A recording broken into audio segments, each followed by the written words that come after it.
Hello, good morning and welcome to week 98, living with Alzheimer's. Yeah, today is a Thursday and I always do the videos on the Thursday just prior, because it just gives me the day to sort of do them whenever I like. And I think today is the 23rd. So it's only, I think it's the 23rd of June that we leave for the challenge. So that's not many weeks away.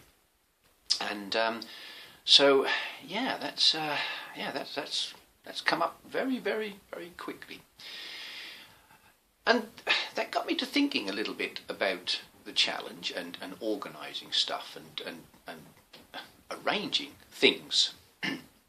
Last year, when I was doing the challenge, I was organising quite a bit of stuff myself. Not everything, but I was doing a lot myself. This year, I found that all very difficult, and haven't really been able to get my head around the organising of it. And other people have done that for me. I mean, Debs virtually runs the page. She's the one who's been sending emails about it. She's done a lot with others as well, arranging, booking hotels and arranging the route and stops and arranging people to come out. So my job this time has been quite easy. I've just been cycling around and having fun and not having to worry too much about the organisation. And this got me thinking a little bit about, this is what it's like for, I suppose, wives, partners, carers and husbands. People don't always realise what it's like for other people living with people like me. The organisation of stuff. Now, to give you an idea, if my wife's at work, she works 3 days a week, and I'm here on my own because I'm not cycling with Debs, or, it's a rough day, or the weather's bad, or whatever. In the back of her mind, she's thinking to herself, I wonder if he's okay. Has he left something on in the kitchen? And we've got things in place about eating and drinking, but actually, has he had anything to eat? Has he had anything to drink? It's at the back of my wife's mind when she's at work. And I get text messages, are you okay? What are you doing? Or even maybe the odd phone call if she can do it lunchtime or whatever. So there's that constant, from her, there's that constant thing of, is he okay? What's he up to? And if I'm cycling with Debs, then my wife is pretty much okay because I'm with somebody and something's going on, and there's a little text message that's flying about. And it's the same if we go out for the day. If we go shopping, she goes into the changing room. If she's left me too long, will I get up, walk away? It's not like taking a 5-year-old out, but she has to arrange, she has to do the organising. And that's the same for everybody who looks after somebody with dementia, on whatever part of that journey we are. And I suppose really one of the easiest ways to explain that to you people is that my wife will look at life with me as a landscape painting. So she's looking at the full picture, the whole picture, including the frame and everything. And she can see every detail in that picture. Now me, with dementia, I'm looking at little tiny squares of that picture. So I'm seeing little blocks, little bits that probably interest me, or little parts of that picture. I'm not seeing the whole picture. So somebody else has to see the whole picture for me and for us. And that creates a lot of strain and a lot of workload for people who live with us.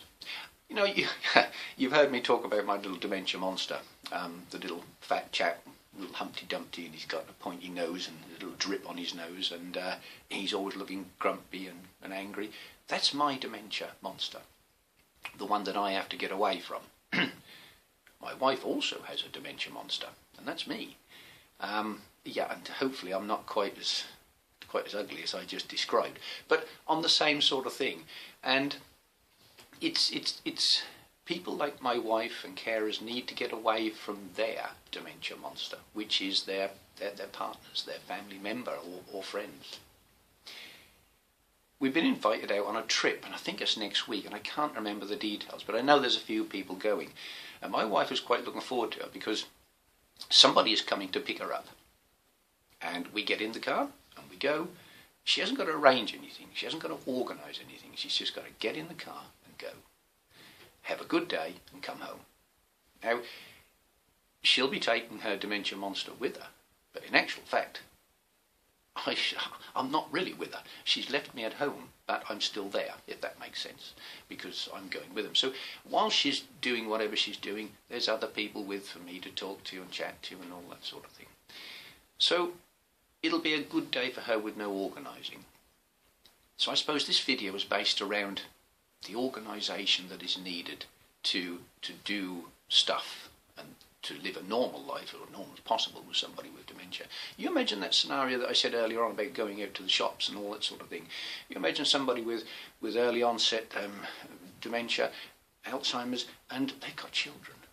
The wife has not only got to arrange stuff for the husband and make sure that the husband or the wife, whichever, is okay, but the kids as well.